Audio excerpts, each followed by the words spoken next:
Ya Rabbal Alamin, Ya Rahmanu, Ya Rahim, Salli Rabbi wa sallim ala khairil mursalin. Assalamualaikum warahmatullahi wabarakatuh. Perkenalkan, nama saya Ahmad Abdul Nasyid dengan NIM 228113198. Saya akan mencoba menjawab soal UAS MK Tafsir dan Ilmu Tafsir sesuai pemahaman saya. Yang pertama, jelaskan pengertian ilmu tafsir dan bedakan secara tegas dengan tafsir. Mengapa penguasaan ilmu tafsir menjadi syarat utama bagi seorang mufasir? Sertakan pandangan ulama ilmu tafsir.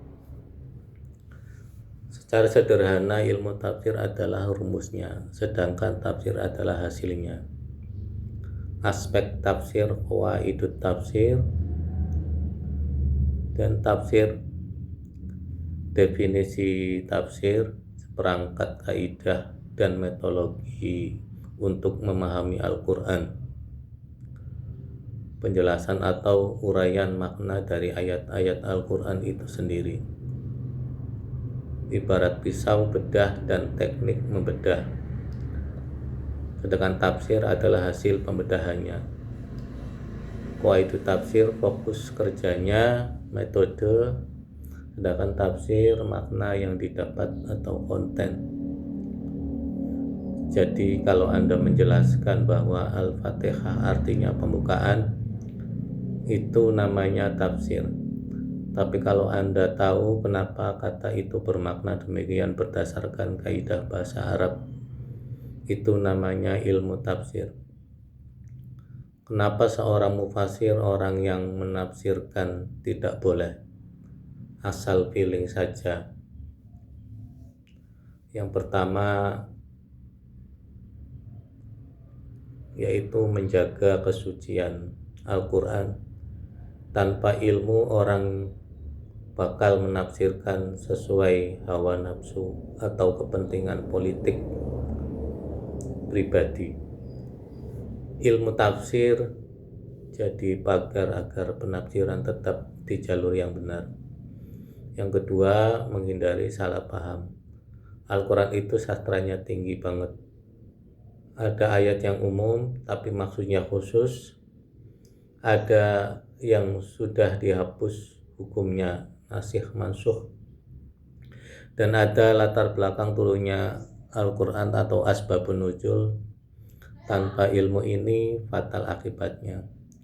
Logikanya begini, kamu gak akan percaya dokter yang mau operasi pasien tapi gak belajar ilmu anatomi.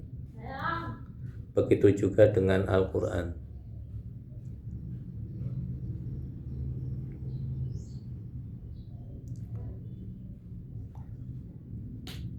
Pandangan ulama, para ulama sangat tegas soal ini. Salah satunya adalah Imam As-Suyuti dalam kitabnya yang legendaris Al-Itqan fi Ulumil Quran. Beliau menekankan bahwa seorang tidak boleh disebut mufasir kalau belum menguasai 15 cabang ilmu, mulai dari lughah, bahasa, nahwu, shorof, tata bahasa, balaghah, sastra, sampai ilmu qiraat. Imam Az-Zarkashi juga menyebutkan bahwa ilmu tafsir adalah ilmu yang digunakan untuk memahami kitabullah yang diturunkan kepada Nabi Muhammad SAW, menjelaskan makna-maknanya serta mengeluarkan hukum-hukum dan hikmahnya. Intinya,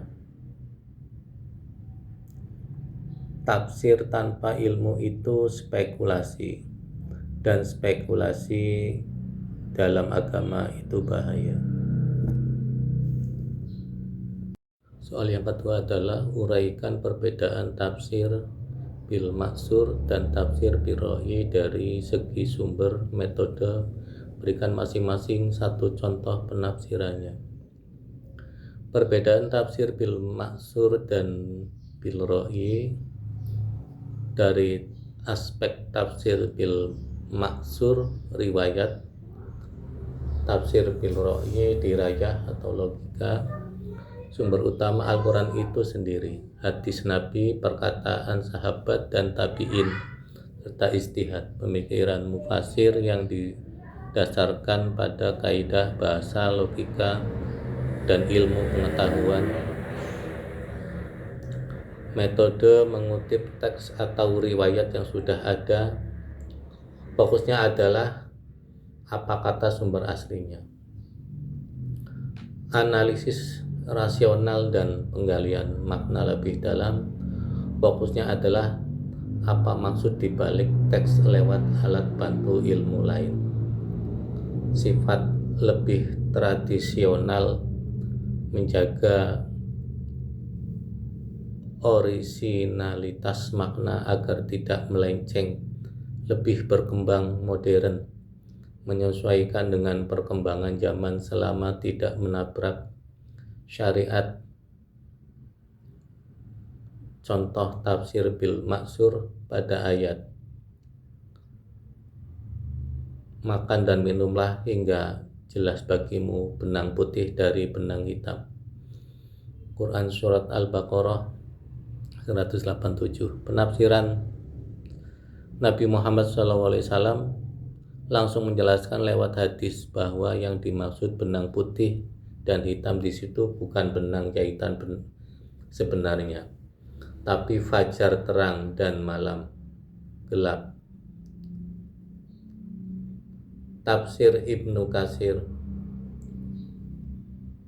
Dan yang kedua adalah tafsir Ar-Ra'yi pada ayat, dan jika kamu sakit atau sedang dalam perjalanan, lalu kamu tidak memperoleh air, maka bertayamumlah. Quran Surat An-Nisa.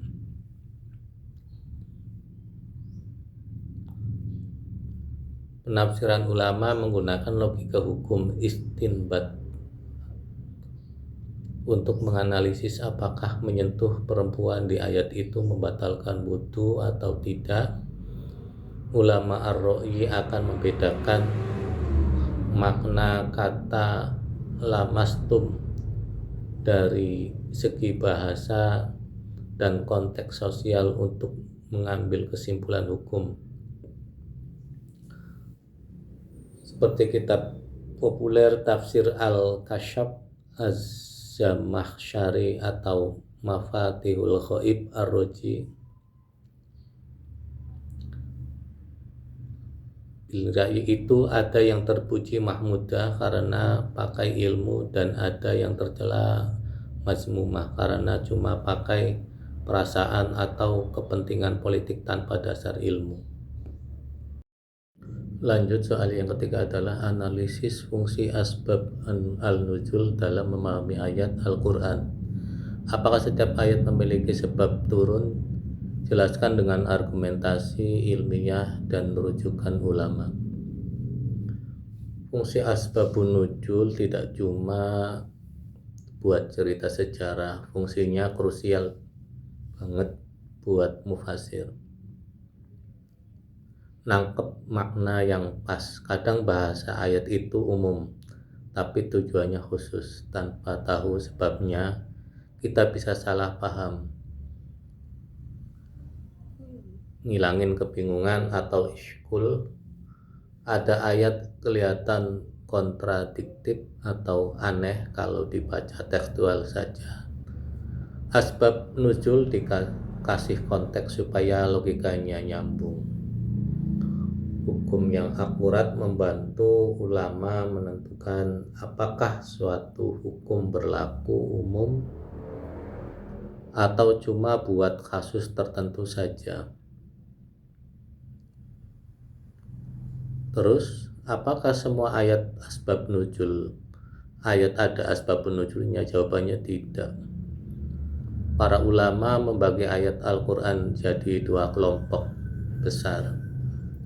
Yang pertama adalah ibtidah, tanpa sebab khusus. Ini mayoritas ayat Al-Quran. Ayat ini turun sebagai petunjuk awal. kayak soal iman, hari kiamat, atau seperti surga dan neraka. Allah menurunkannya memang untuk memulai bimbingan kepada manusia, bukan karena ada kejadian tertentu. Dan yang kedua adalah sabai, karena sebab ayat yang turun merespon kejadian nyata kayak seperti pertanyaan sahabat, bantahan orang kafir, atau kasus hukum, misal kasus tuduhan zina atau pembagian waris.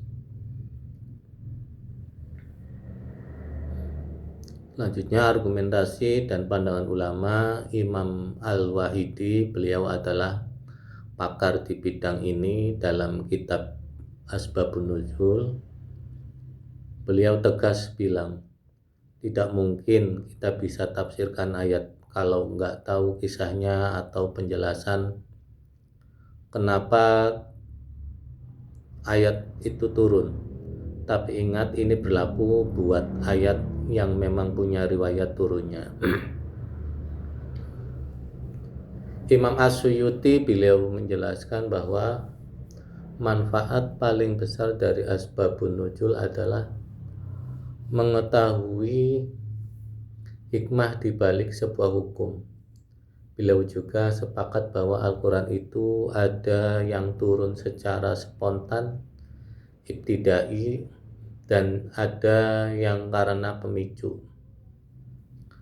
Kesimpulannya, menurut hemat saya atau pikiran yang terbatas, kalau Anda paksa semua ayat harus ada asbabun nuzulnya, maka Anda akan terjebak bikin-bikin cerita fiksi, hadis palsu. Kita harus jujur pada data riwayat. Kaidah pentingnya, para ulama punya rumus al-ibrah bil umumil lafzi la bil khususis sabab. Yang jadi patokan adalah umumnya lafaz, bukan khususnya sebab. Artinya, meski ayat turun karena kasus si A, hukumnya tetap berlaku buat kita semua hari ini. Soal yang keempat adalah jelaskan konsep Makki dan Madani serta urgensinya dalam memahami perkembangan pesan Al-Quran. Berikan contoh ayat dan implikasinya terhadap penafsiran hukum atau sosial. Apa itu Makki dan Madani? Secara sederhana, perbedaannya bukan cuma soal tempat, tapi soal hijrah. Makkiyah, ayat yang turun sebelum Nabi Muhammad SAW hijrah ke Madinah, meskipun turunnya di luar Mekah, fokusnya memperbaiki akidah, mental, dan iman, karena saat itu umat Islam masih ditindas. Sedangkan Madaniyah, yaitu ayat yang turun setelah Nabi hijrah ke Madinah, meskipun turunnya di Mekah saat Fathu Makkah, fokusnya aturan hukum, negara, sosial, dan ibadah karena umat Islam sudah punya komunitas resmi. Urgensinya buat mufasir. Kenapa penting banget? Yang pertama, tahu mana yang duluan, nasikh mansuh. Kadang ada hukum yang berubah, ayat yang turun belakangan. Madani bisa merevisi hukum turun lebih dulu, Makki. Tanpa tahu ini, kamu bisa pakai hukum yang sudah tidak berlaku. Yang kedua adalah strategi dakwah. Kita belajar cara ngomong sama orang. Kalau orang baru belajar Islam, pakailah cara Makkiyah. Jangan langsung dihajar pakai ayat-ayat hukum yang berat-berat. Yang ketiga adalah sejarah hukum. Kita jadi paham kalau hukum Islam itu turunnya bertahap, tidak langsung jeder semua dilarang. Contoh ayat dan implikasinya. Contoh, kita ambil contoh ayat Makkiyah. Soal tauhid, dalam Al-Quran surat Al-Ikhlas, katakanlah dialah Allah yang Maha Esa. Implikasi pada fase ini, Al-Quran fokus menghancurkan berhala dan membangun mentalitas satu Tuhan secara sosial. Ini adalah revolusi kemanusiaan, bahwa semua manusia sama di mata Allah, bukan dilihat dari kasta atau kekayaannya. Contoh yang kedua adalah contoh surat ayat Madaniyah soal hukum atau sosial. Wahai orang-orang yang beriman, diwajibkan atas kamu berpuasa. Quran surat Al-Baqarah ayat 183. Implikasi hukumnya adalah ayat ini turun di Madinah. Kenapa tidak di Mekah? Karena puasa butuh keteraturan sosial dan kedewasaan iman. Contoh yang lain, khomer atau alkohol. Awalnya di ayat Makkiyah dibilang alkohol ada manfaat tapi dosanya lebih besar. Baru setelah mental umat siap di Madinah turun ayat yang melarang total. Kesimpulannya, kalau Makkiyah itu adalah fondasi bangunan iman, sedangkan Madaniyah adalah tembok, atap, dan dekorasinya, hukum sosial. Jadi kalau mau menafsirkan hukum, kamu wajib ngecek apakah ayat itu madani atau maki, supaya nggak salah dalam menetapkan keputusan buat umat Islam. Soal yang kelima, menurut pandangan Anda, apa dampak keilmuan dan sosial dari penafsiran Al-Quran tanpa kaidah ilmu tafsir, khususnya di era digital? Jelaskan dengan pendekatan akademik dan contoh kasus. Menurut pemahaman saya, secara akademik, penafsiran tanpa akidah itu disebut tafsir bil ra'yi al-mazmum, logika yang tercela, kehilangan konteks. Orang cuma ambil potongan ayat atau bahasa komputernya copy paste tanpa melihat syiakul kalam, urutan kalimat atau asbabun nuzul. Akibatnya makna aslinya hilang, diganti sama opini pribadi si penulis status. Anarkisme metodologis, semua orang merasa punya otoritas buat kasih fatwa cuma modal baca terjemahan. Padahal terjemahan itu bukan Al-Quran, itu adalah penafsiran terbatas sang penerjemah. Dampak sosialnya, polarisasi dan radikalisme. Di era digital, algoritma media sosial itu kejam. Dia hanya menyebarkan apa yang viral, bukan apa yang benar. Justifikasi kebencian, ayat perang yang harusnya punya konteks sejarah khusus, kalau dipotong dan disebar tanpa ilmu tafsir, bisa dipakai buat melegalkan kekerasan atau mengkafirkan orang lain. Masyarakat awam jadi bingung karena ada ribuan tafsir berbeda di internet. Ini memicu perdebatan kusir yang tidak ada ujungnya di kolom komentar, yang akhirnya merusak ukhuwah persaudaraan. Saya ambil contoh kasus ayat jilbab atau ayat kepemimpinan. Kasus ayat kepemimpinan, misal Quran surat Al-Maidah ayat 51, di era digital ayat ini sering dipolitisasi habis-habisan tanpa kaidah ilmu tafsir seperti analisis bahasa kata aulia dan asbabun nuzulnya. Orang langsung pakai ayat ini untuk menghantam lawan politik atau menciptakan segregasi sosial yang tajam. Padahal mufasir klasik punya penjelasan panjang lebar tentang kapan ayat ini berlaku secara hukum dan kapan ia bicara soal konteks perang. Contoh kasus ayat hijrah. Banyak orang memahami hijrah cuma secara tekstual, pindah penampilan atau kelompok, tanpa paham hakikat hijrah secara maknawi atau secara makna yang ada di ilmu tafsir.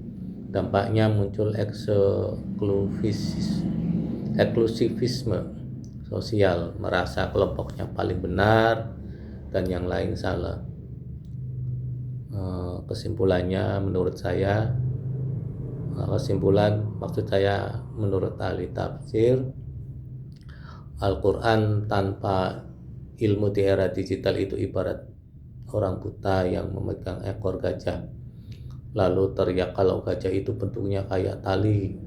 Dia nggak salah memegang ekor, tapi dia salah total dalam menyimpulkan apa itu gajah. Sekian dari saya, kurang lebihnya mohon maaf. Billahi taufiq wal hidayah. Wassalamualaikum warahmatullahi wabarakatuh.